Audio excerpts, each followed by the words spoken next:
Our world today seems to be in total upheaval. Many people are wondering if, in fact, we have not reached the biblical end times. But how can we know? Are we simply to be spectators to these events? Or have we been given information, messages that offer hope, or even help avoid these disasters? In 2004, a particle physicist working independently made a discovery that could change everything we think we know about the world we live in. Could it be that something as inconsequential as this tiny fiber contains such a message for the entire world? Have new ways of obtaining long-hidden information been discovered? The emissions from a physical object, when studied as a whole, uniquely identify events in the history of that object. Have scientists finally discovered where to look for the secrets of the universe? And we have a piece of cloth, and it leads us to a mysterious gate which opens for us, and it lets us to see a completely different world, an extraordinary world with extraordinary laws. What is this mysterious gateway? And what are these extraordinary laws that are only now being discovered? Could it be that time, space, and energy interact in a way never before predicted? Physicists are always trying to find unifying principles. Is there a unifying principle of the very, very large relativity and the very, very small quantum physics, which if we could see what that principle was, we could explain everything? Has that principle been discovered? Is modern science now beginning to decode messages that might even be coming from another dimension? Is there something on the scientific horizon that suggests we have finally been given the secrets of life itself, perhaps even eternal life? There's something which produces the order of the universe. Now the big problem is we don't quite know what that something is. So even though I talk like we do, believe me folks, there's a big mystery still out there waiting to be discovered. The nature of time, the creation of the universe, and perhaps even a link to another dimension. Can these great riddles of the universe be solved through the lens of the ancient past? In the next hour, you will stand at the threshold of today's most stunning scientific discoveries. Images never before seen will reach out from the dust of antiquity and touch your life today in ways you never thought possible. In a moment, scholars, scientists, and historians all come together in an amazing and unflinching investigation into the fabric of time. In a world where children grow up playing with computers and calculus is frequently part of the high school curriculum, many of the scientific mysteries of the past are today commonplace knowledge. Yet even the world's leading scientists would agree that when it comes to understanding the universe we live in and the physical laws that we think govern it, only a very few of the threads that make up this vast tapestry have been untangled. But these few threads are endlessly intriguing.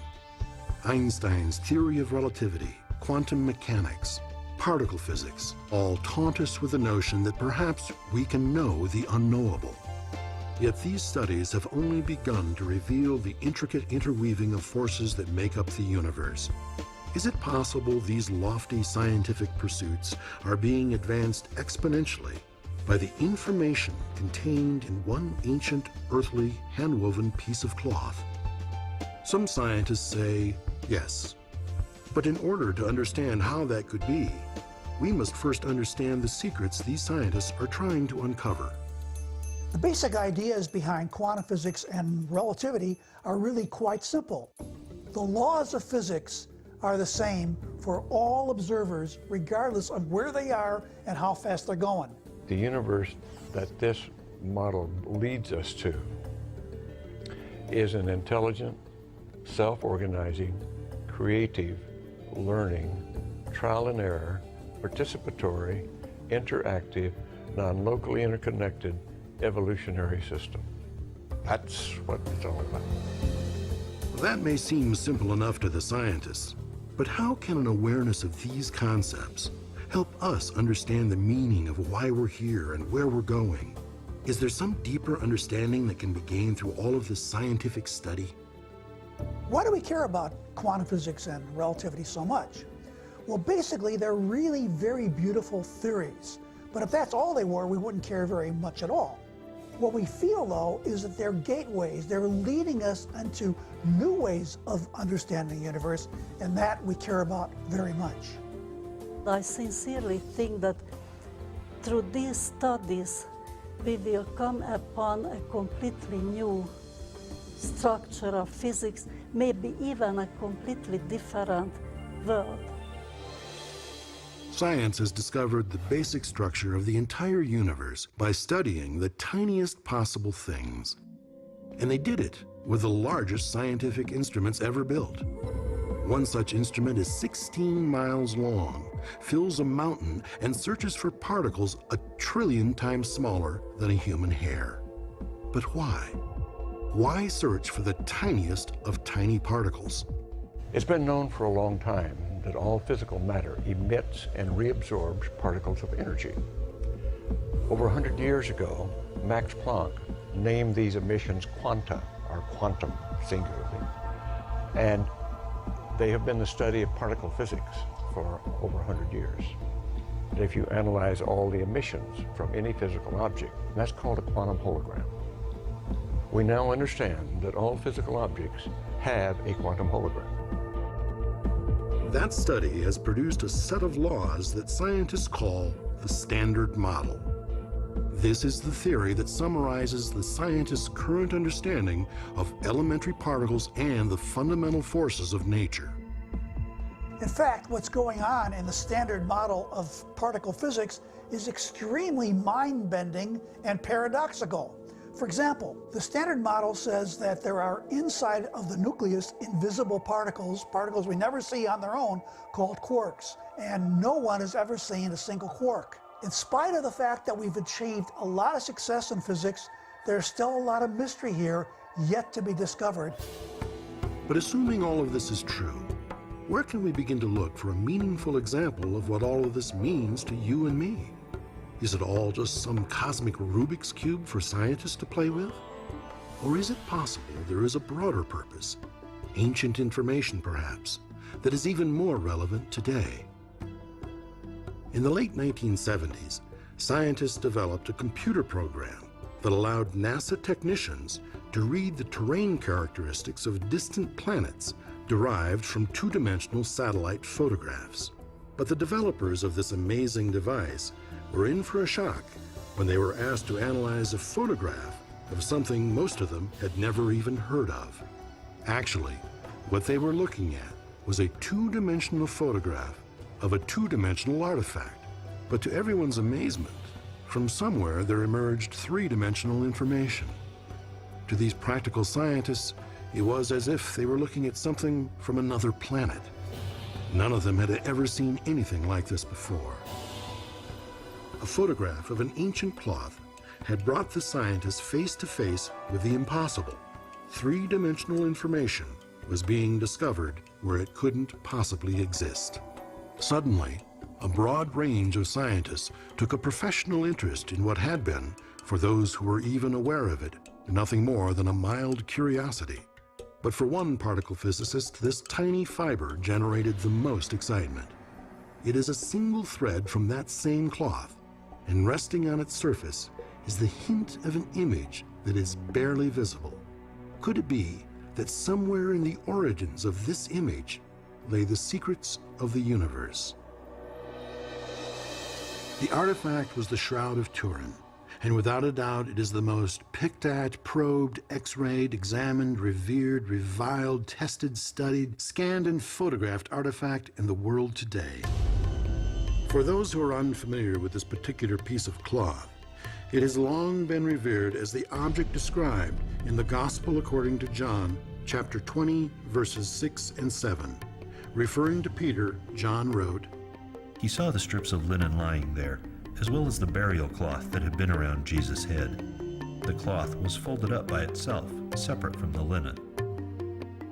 For over 100 years, researchers, historians, and scientists of every variety have attempted to determine if this linen cloth, tucked away in a cathedral in Turin, Italy, could actually be the one referred to, the burial shroud of Jesus Christ. An attempt was made to discover the answer to that question in 1978, when a group of American scientists were given unprecedented access to the shroud for 5 intensive days. Over the next several years, this tireless group, known as the Shroud of Turin Research Project, or STURP for short, which was comprised of many of the world's premier scientists representing such diverse disciplines as physics, chemistry, engineering, forensic medicine, and many others, spent no less than 150,000 man-hours studying, testing, and interpreting the data. The results seemed to indicate the shroud could be a genuine first-century burial cloth from somewhere in Palestine. But then, in 1988, carbon dating analysis by 3 different testing laboratories produced quite a different result. The radiocarbon dates that we obtained clearly put the shroud in the Middle Ages. According to the carbon-14 tests, the shroud came into existence somewhere between the years 1260 and 1390. Could all the other scientists be wrong?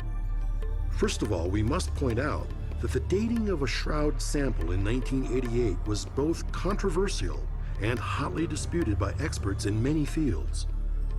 The problem of dating a cloth, not only the shroud, but I think any cloth, any old cloth, is not easy to solve completely and definitely.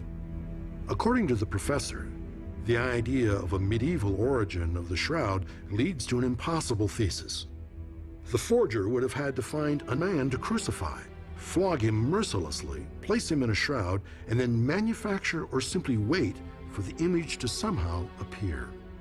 I think that is quite impossible, that what we cannot do today, it was very easy and during a medieval period.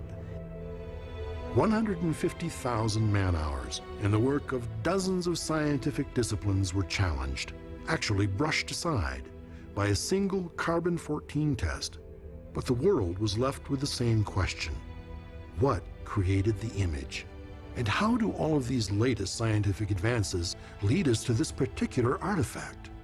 What is there about the image that causes scientists to put their reputations and fortunes at risk? The resurrection itself belongs to the spiritual world, and I don't think it is the business of physics to talk about it. However, the shroud itself and what made the image leads us to a mysterious gate which opens for us, and it lets us to see a completely different world, an extraordinary world with extraordinary laws. What are those laws? And do they exist regardless of the age of the fabric? Is this purely a scientific squabble, or could it be there is something here that is far more important than the artifact itself? Is it possible that the energy and information now being detected is actually the information we need to help us overcome the problems we face today? Are the secrets of the universe, perhaps of all creation, locked up in this seemingly ordinary linen burial cloth? Can the image, now known to contain 3-dimensional information, also be a quantum hologram? Perhaps we should take a moment and define exactly what the Shroud of Turin is, and what makes it so special in the minds of so many people. The shroud is an ordinary piece of hand-woven fabric that measures 14 feet 3 inches long and 3 feet 7 inches wide. These full-length dark lines are scorches from the fire that nearly destroyed it in 1532. The diamond-shaped patches cover holes resulting from that fire.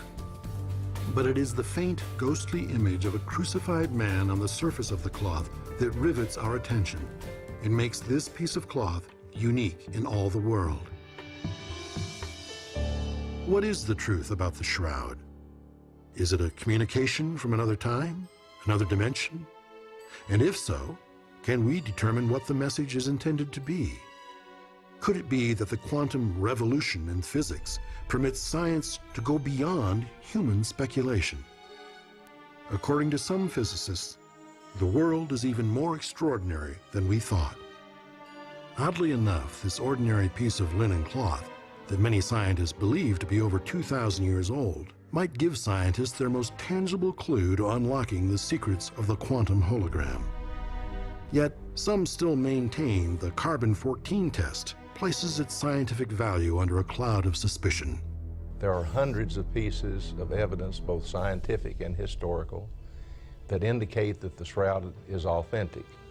There's only one piece of evidence that says the shroud is not authentic, and that's carbon-14. However, carbon-14 has itself been much disputed. It is neither logical, empirical, or scientific to take one piece of evidence and ignore the hundreds of pieces of evidence in support of authenticity. We are faced with a paradox here. All of the scientific analysis seems to place the cloth in Jerusalem in the 1st century, but the carbon-14 test makes the shroud unequivocally a 13th century relic. What if both analyses are correct? But how could the carbon-14 tests be as accurate as modern technology can make them, and all of the other scientific data that places the cloth solidly in the 1st century also be accurate? That possibility was suggested at the Sindone 2000 Worldwide Congress in Oviedo, Italy. Authors M. Sue Benford and Joseph Moreno posited the notion that a 16th century invisible patch had skewed the 1988 carbon-14 test on the sample taken from the Shroud of Turin. Their idea was backed by what seemed to be solid historical research, but the whole notion was immediately rejected as being technically impossible. At this point, another scientist, one of the original Stirp team, became interested. Like others who had closely examined the shroud, he too was very skeptical of the whole idea of reweaving. The late Raymond Rogers set himself the task of discovering whether or not scientific analysis could resolve the issue once and for all.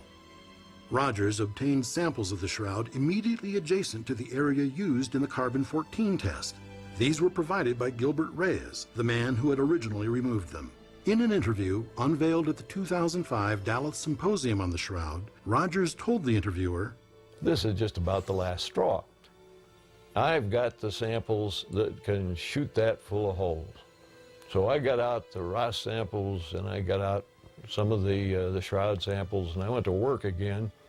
And lo and behold, in less than an hour, I knew that the Ross sample was totally different in chemical composition than the main part of the shroud. And then the shocker that really shook me up, in looking at the Ross threads, I hit this one that was an end-to-end splice. And that's exactly the sort of thing that Benford and Marino were talking about in this invisible reweaving. After coming to this conclusion, Ray called me one day and said flat out, "Tom, there is no scientific wiggle room." Up to this point, then, we can say with some degree of scientific certainty that the shroud is an authentic 1st century fabric. Some scientists may continue to disagree, but for the moment at least, the 1988 carbon-14 tests on the shroud appear to have been invalidated. In the meantime, a group of digital scientists in Amsterdam focused their expertise on a different set of data from the shroud. What they found stunned them all. Holographic information is encoded in the shroud in an interference pattern. And most probably there's more information in it, which I call like a blueprint of the universe. Maybe an opening to a new science. You come in an unknown land. You don't have a GPS, you don't have a map. It's completely new. You have to reinvent science. And I think that is one of the things that the Shroud is all about. But even if we are to accept the shroud as a genuine 1st century fabric, that's only one piece of the puzzle. Validating the age of the fabric is important, but the work being done in Holland promises even more exciting revelations.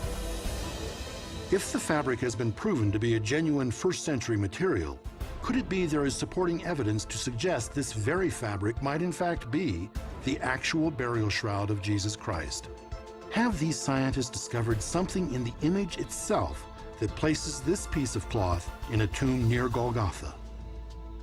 Which brings us to the next and so far unanswered question. How did the image get there?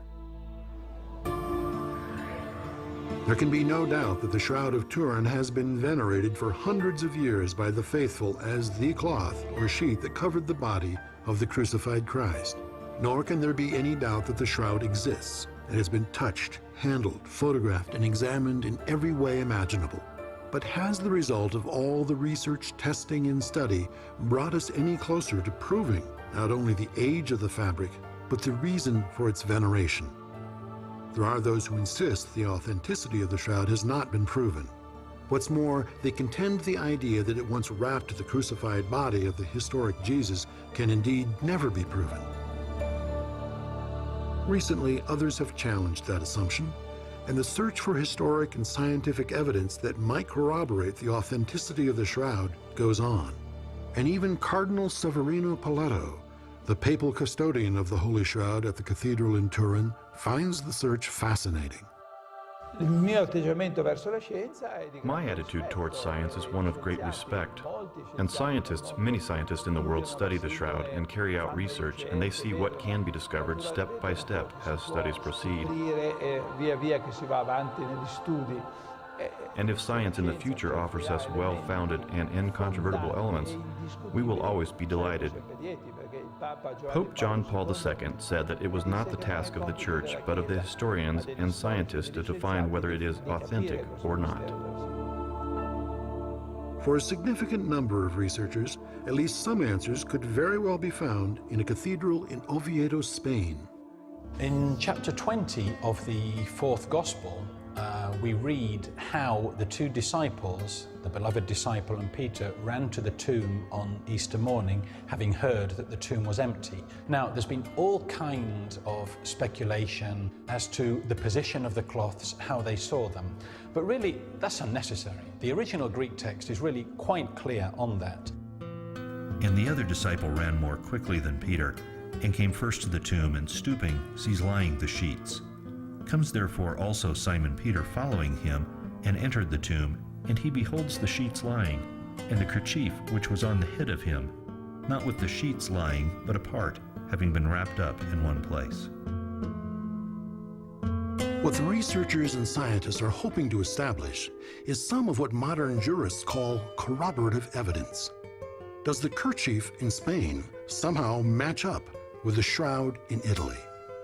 Interestingly enough, the scientific studies that have been done on the sudarium do in fact support the findings of the shroud researchers. For example, modern investigative techniques permit the bloodstains on the sudarium to be superimposed over those on the shroud.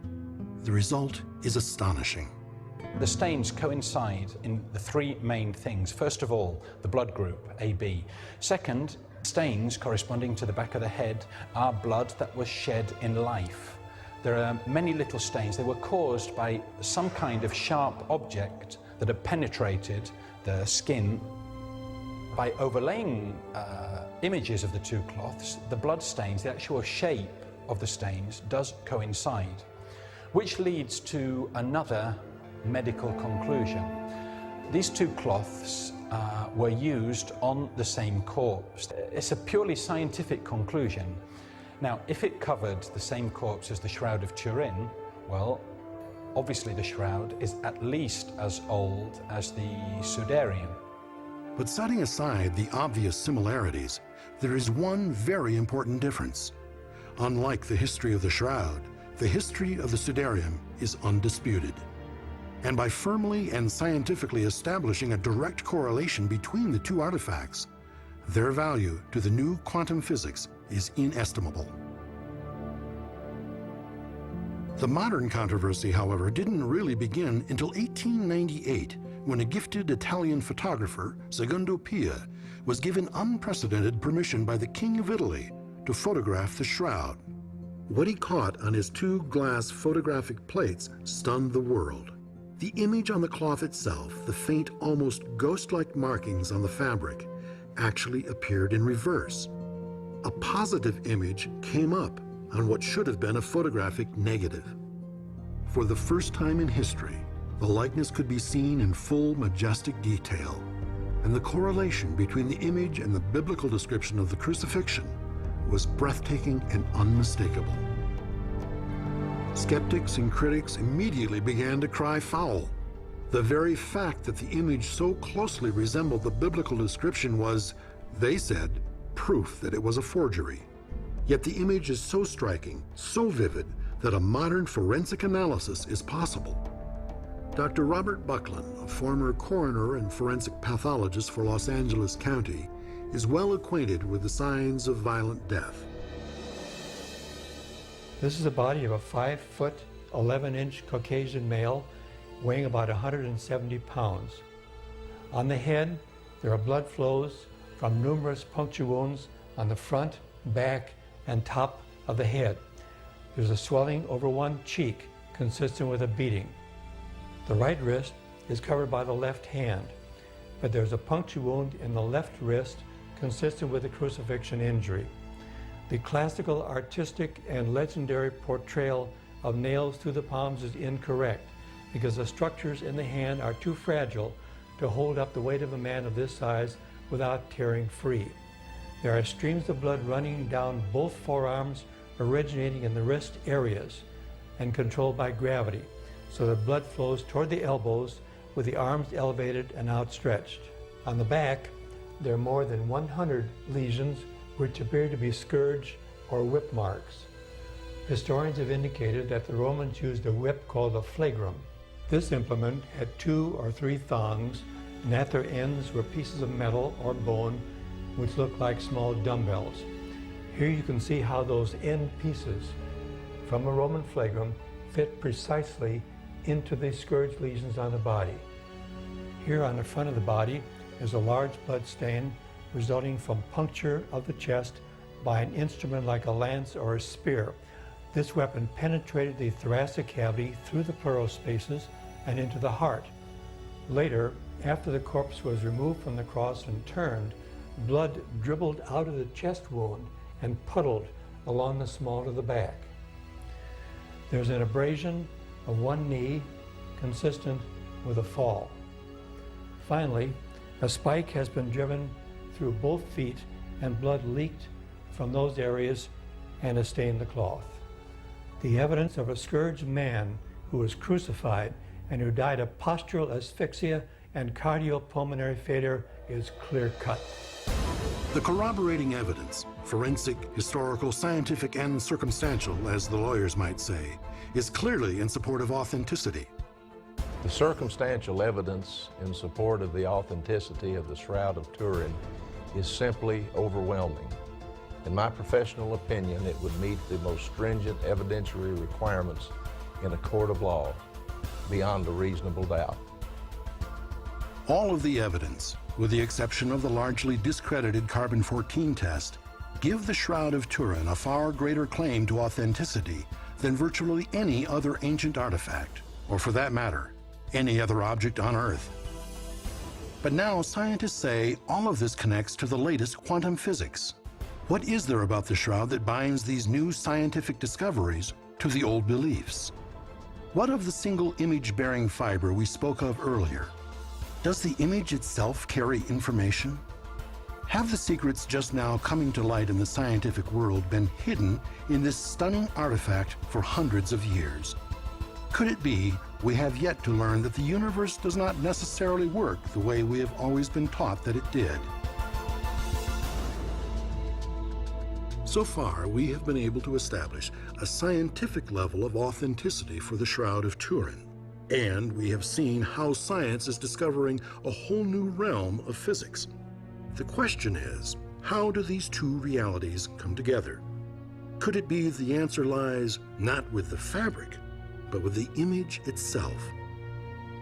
It is not simply the fact that there is an image on this piece of cloth that has so captivated the interest of scientists, historians, and theologians. It is the nature of the image that is so profound. The Shroud image is made from tiny fibers that are 1/10 the size of human hair. And the picture elements are actually randomly distributed like the dots in your newspaper photograph or magazine photograph. To do this, you would need an incredibly accurate atomic laser This technology does not exist. According to the official published findings of the STURP scientific team regarding the Shroud image, the actual image was created by a phenomenon as yet unknown, or a momentous event that caused a rapid cellulose degradation, aging, of the linen fibers. That is, an accelerated dehydration and oxidation of the very top linen fibrils of the cellulose fibers of the shroud, thereby creating a sepia or straw yellow colored image similar to that of a scorch. In other words, the image was caused by something, nobody knows what, that affected only the very top of the fibrils that make up the fibers that in turn make up the fabric. After thousands of hours of intense study, the world was left with yet another scientific enigma. A piece of fabric that is demonstrably hand-woven containing a surface anomaly in the shape and form of a crucified man, created by some process of undetermined origin. There are other striking anomalies as well. For example, it has long been known that in addition to the explicit detail of the body image, there are also other images that were somehow transmitted onto the fabric, specifically the image of flowers. I first noticed the image of flowers on the shroud in 1985. And when I found what they looked like, then I began looking more closely and found that there were large numbers of these. I went and got the botany books of Israel and spent the next 4 years trying to identify these flower images. And by that time, I had identified these, but I wanted confirmation. And so on a trip to Israel in 1995, I contacted Professor Avinoam Danin, the world's authority on the flowers of Israel, and took some of our photographs out there. When I handed the photograph that I'd first spotted the flowers on to him without indicating what we'd actually found, he looked at it for about 15 seconds and said, "Those are the flowers of Jerusalem." He immediately knew that this was a unique finding. But once it was discovered that there were other images on the shroud, Dr. Wanger began looking closer and found that there were small coins on each eye.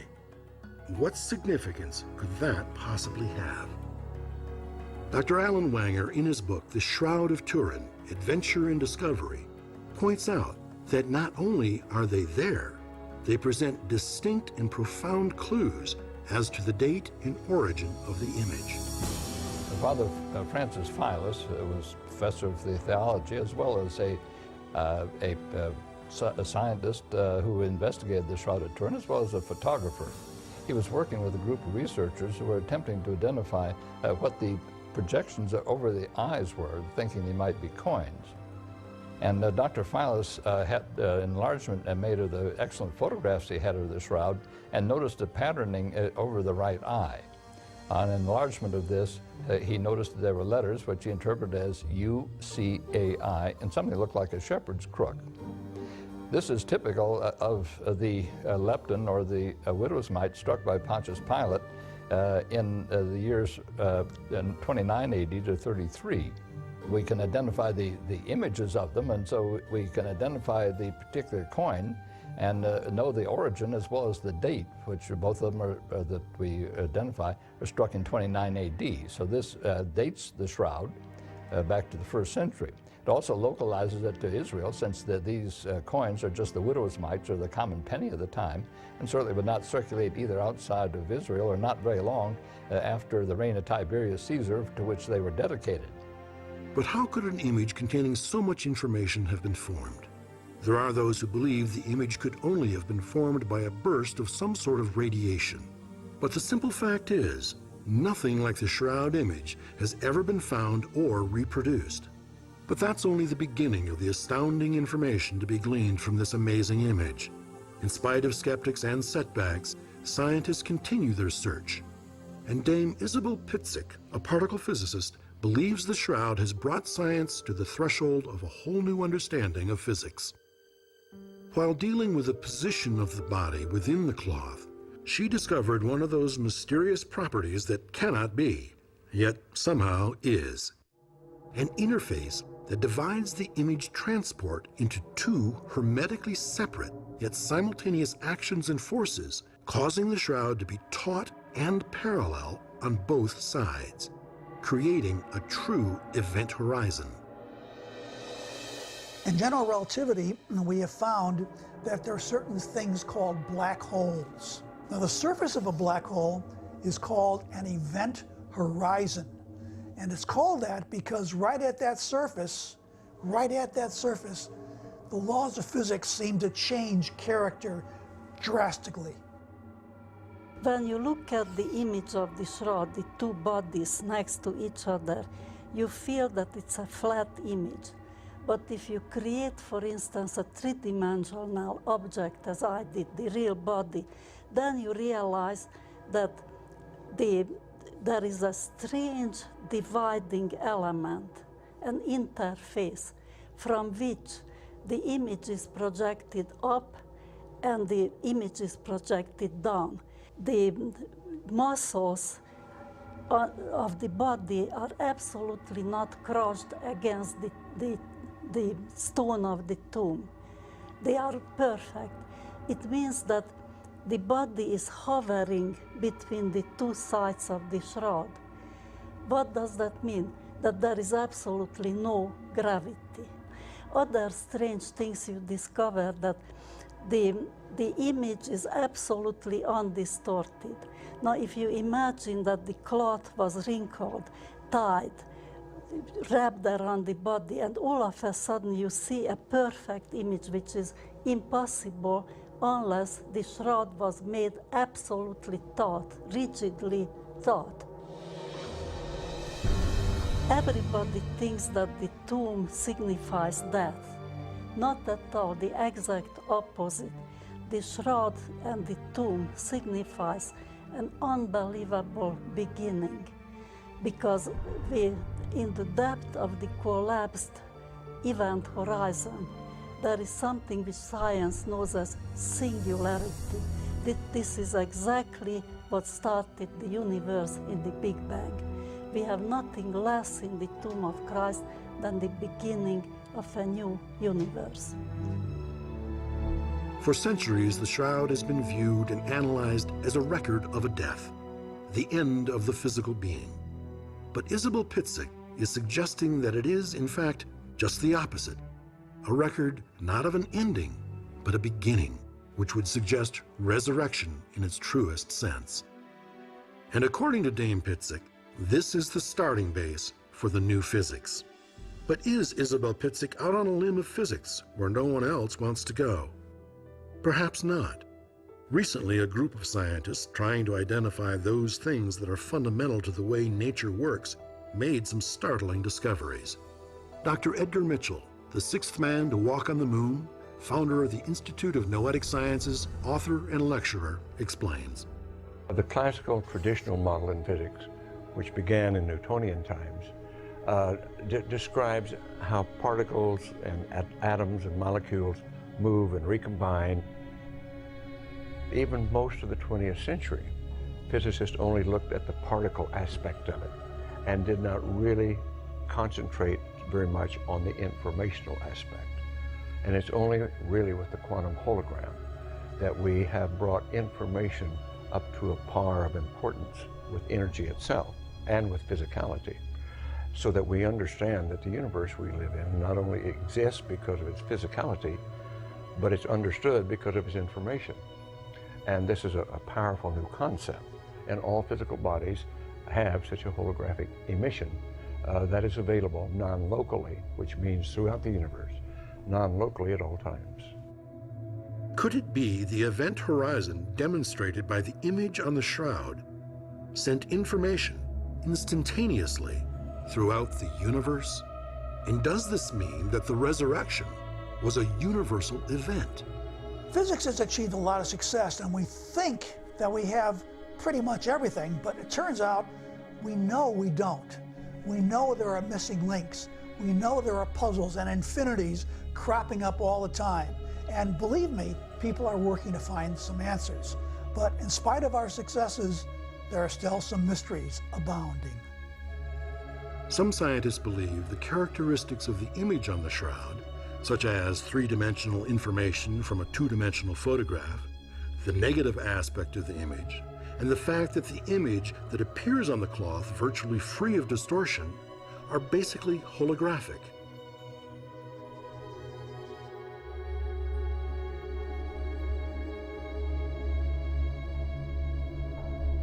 The quantum hologram is merely a method of describing the total emissions from an object. Very much like if you look at your fingertip and you look at one of the little swirls on your fingertip, it doesn't tell you very much about you.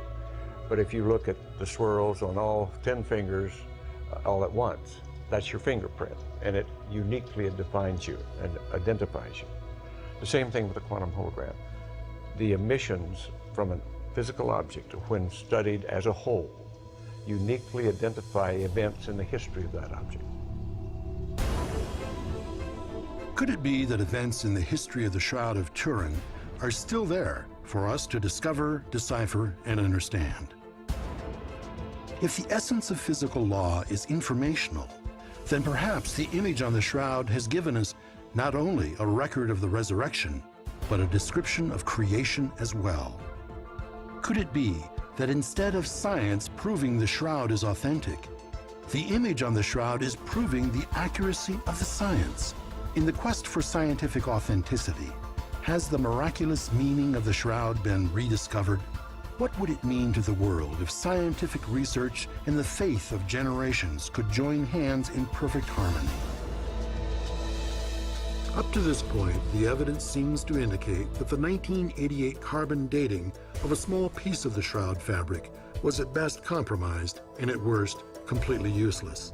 In addition to which, compelling corroborative evidence has been examined that places the shroud and the Sudarium of Oviedo on the same body.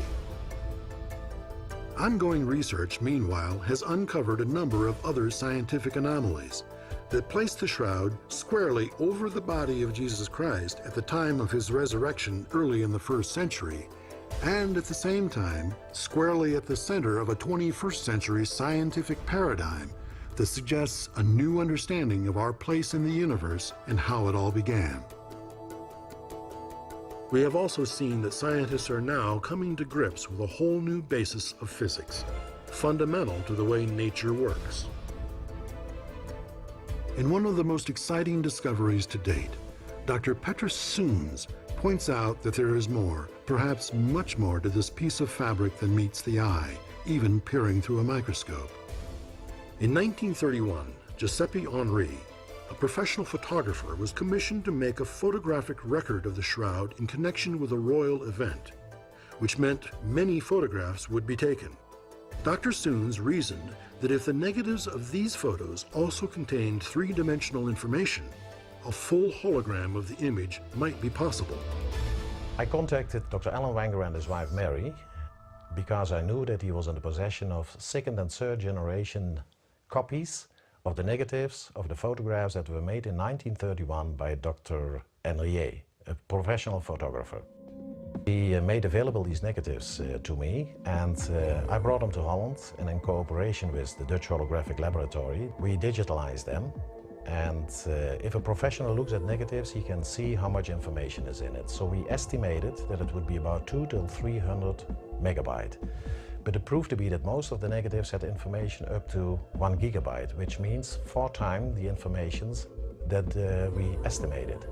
There could be still hidden in these digitalized files a lot of information that we still don't know about. At first glance, we might think that negatives of photographs taken some 75 years ago would be less likely to yield usable data than modern photographs. But you have to remember that the techniques used back then required much longer exposure times and more light, which means there is very likely much more information on the 1931 Henri negatives than on any of the more modern photographs. Dr. Soons took the negatives to a holographic science laboratory in Amsterdam to see if they would be willing to test his theory. So when I came there with my photographs and told them there was 3D information in it, they were very skeptical about it. Because normally you don't make a hologram of a photograph. Then they started experimenting, and they found out that they could make a hologram of this material. To correctly view these specially processed images of the holograms, please use your 3D glasses. It is very important to notice also that we didn't change any data, so all the information that is in the digitalized files is also in the holograms. What we did in the laboratory is we checked the whole shroud for existing 3D information. The only 3D information that we have found was in the image of the body.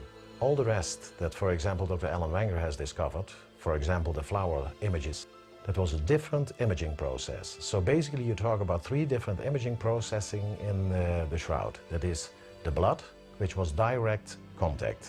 The second was what Dr. Alan Wenger has found, for example, the flowers. That could have been corona discharge, but it was a completely different process than the image formation of the body itself. It's important to realize that no other two-dimensional image in existence has been shown to contain three-dimensional holographic information. The whole body holograms gave us the possibility to see the image of the man on the shroud under angles that had never been seen before. We could confirm a couple of the findings, like, for example, the round little objects on top of the eyelids that have been interpreted as being coins. We cannot see inscriptions, but we can confirm that they are solid little objects. A point of controversy has always been the position of the legs, because you cannot see that very well on the photographs. On the hologram, of course, it shows extraordinarily well. The left leg was stretched, the foot was put in a diagonal position, fixed to the cross, and then the other foot, the right foot, was put straight in a vertical position on top of the other foot. That's why the leg is bended, and there was used one nail to nail both feet and fix them to the cross. The hologram provided yet another surprise for Dr. Soons and his associates, one they are only now beginning to explain. The most exciting things that we found in the hologram was under the beard, in the neck.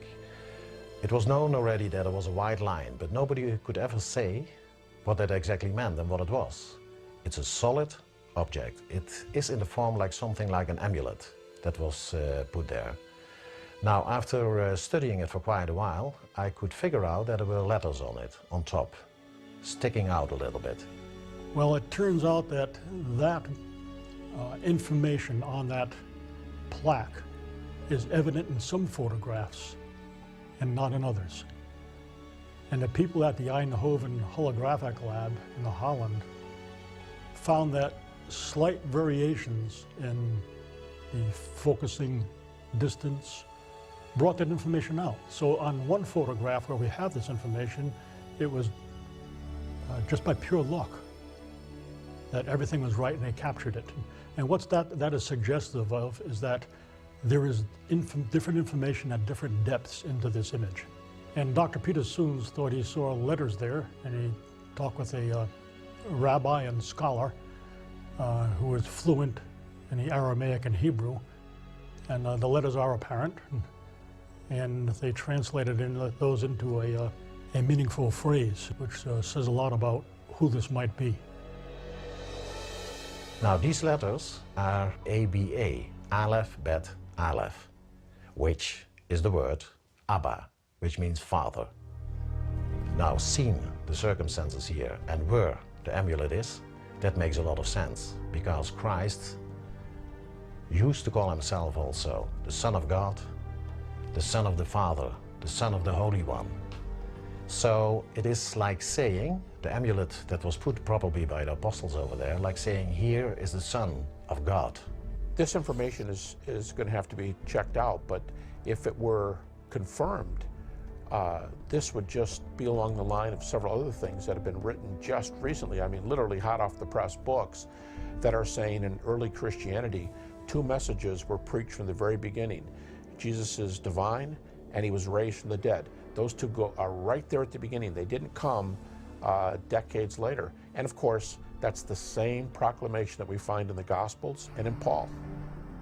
Could it be that it is possible, after all, to prove that this is not only an authentic first-century cloth, but was in fact the burial shroud of Jesus Christ? But there was more. In fact, there was much more still to come. Tom DiMahala, while examining the hologram close up, asked Dr. Soons if a single fibril from the image area of the shroud was sufficient for determining whether the image contained holographic information. That is, if the shroud itself was a hologram. The answer had exciting implications. First, it's important to understand what a hologram is. Basically, a hologram is a pattern of interacting microscopic rings or interference fringes, not unlike the pattern created when a handful of pebbles are tossed into a pond. Every area of the hologram sees and stores information about the whole image. If you break a hologram into multiple pieces, you have multiple holograms, each bearing information about the whole image. And that is important for the Shroud of Turin also, because the upper arms are missing because of a fire in 1532.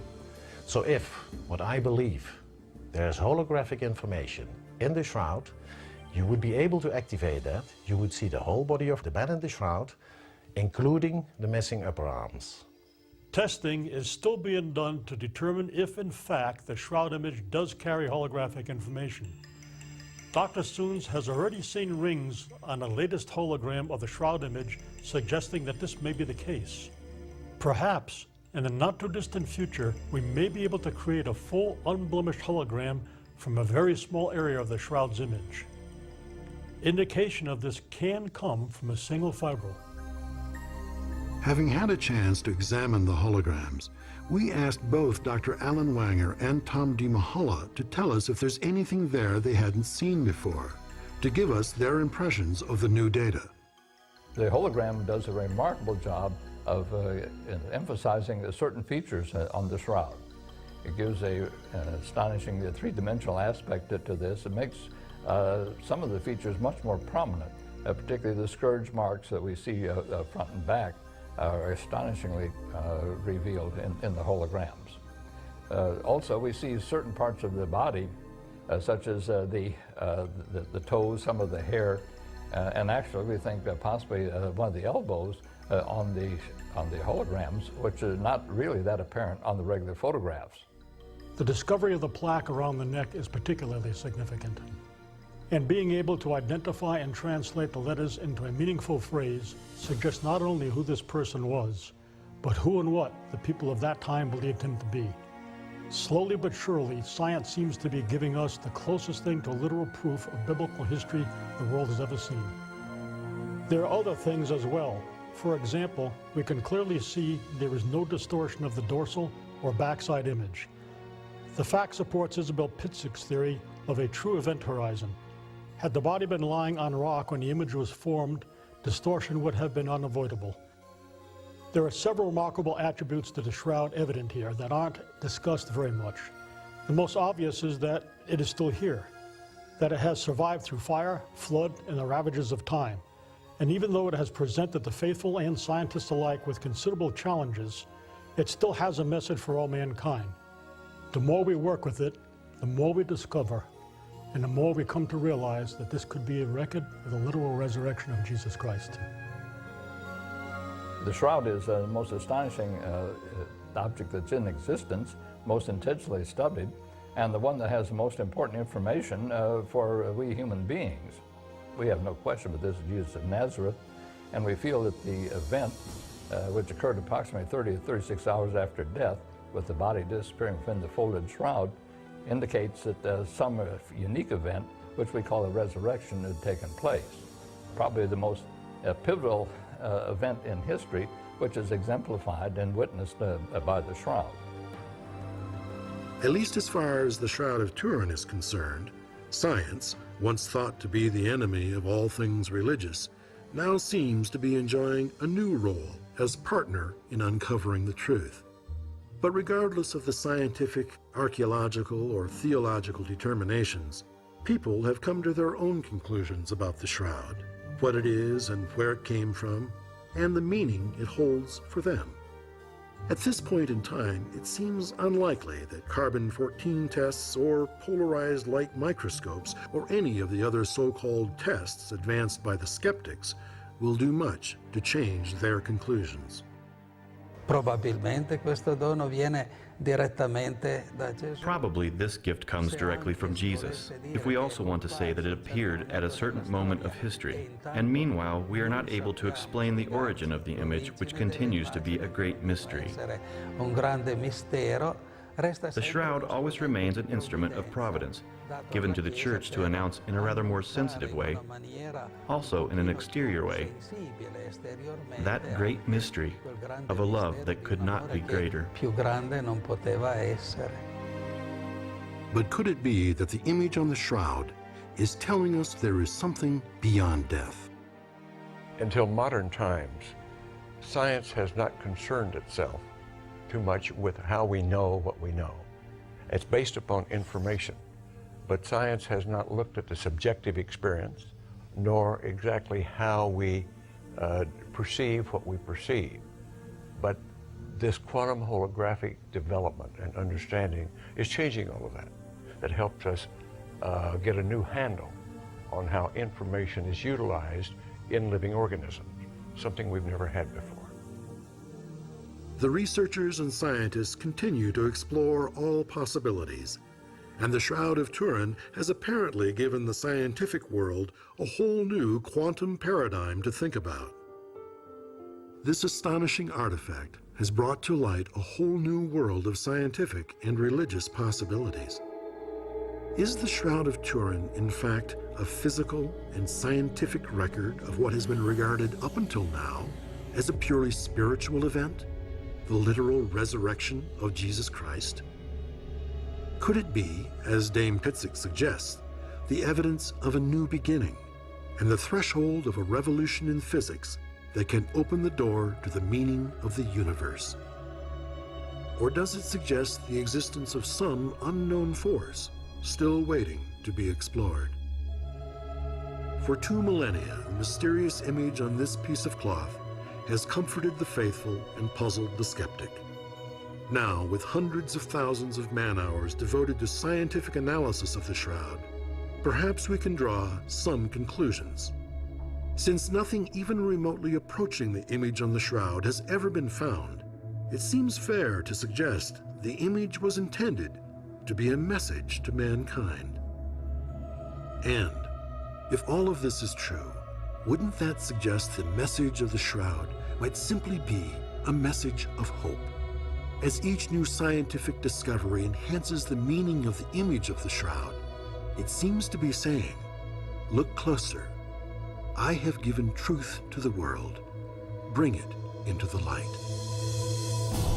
Could it be that the haunting beauty of the hologram is the final clue to the true identity of the man portrayed by the image on the Shroud of Turin?